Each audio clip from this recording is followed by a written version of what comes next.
За бүгдэнд нь өдрийн мэнд хүргье. Ирээдүйн эзэн тав төслийн маань таалтын үйл ажиллагаа ихэд бэлэн болсон байна. Тэгээд та бүхэндээ төслийн баярын мэнд хүргье. Сонд өнөөдөр бас Улаанбаатар хотоос өглөө зорж ирсэн Уянга гишүүдэд маш их баярлалаа гэж хэлье. За маш их баярлалаа. Тэгээд ихтэй сайн танилцаж амжааг байхаа болдын Уянга гэдэг. Тэгээд Уянга аймгийн цогцлын сумын харьяа. Ер нь бол мэдээлэл гэдэг бол мэдлэг биш юм аа. Мэдээлэл гэдэг бол хэн нэгний талаар зүгээр ярьсан зүйл мэдээлэл тэр нь яг одоо их сурвалжинд бодиттой байвал мэдлэг болж тогтдог.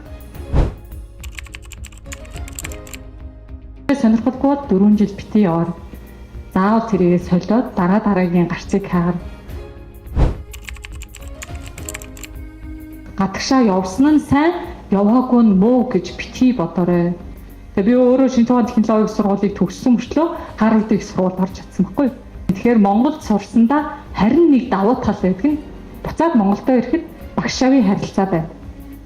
Таан ч очсон танай одоо манай ангийн найзууд байна. Одоо энэ социалын салбарын төлөөлөл ирсэн учраас нэг залуу ингээд нэг машиныхаа гадаа зогсчоод нэг нүүрсэн дээр ус асгаад нэг угаагаадах юм аа. За угаангуудаа ингээд газар ингээд харагдаж байгаа шороог нь болохоор энэ бол Улаанбаатарт түлж байгаа түл шимаа гэж тайлбарлав.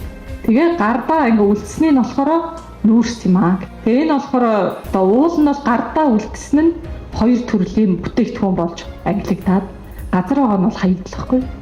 Нэг төгсгөлт нь өөстө татвараас энэ их мөнгө чөлөөлөгдсөн байж тээ гэх нэг том мөнгө хэлж байгаа. Тэгсэн чинь тэр нь зүгээр л нэг одоо юу гэдэг нэг 2014 онд батлагдсан Монгол улсад байдаг нэг хуулийн дагуу 20 гаруй компани эдэлдэг нэг тийм хөнгөлөлтийг зөвхөн одоо энэ л газар авд юмаа гэсэн байдалтай тайлбарлаж байгаа.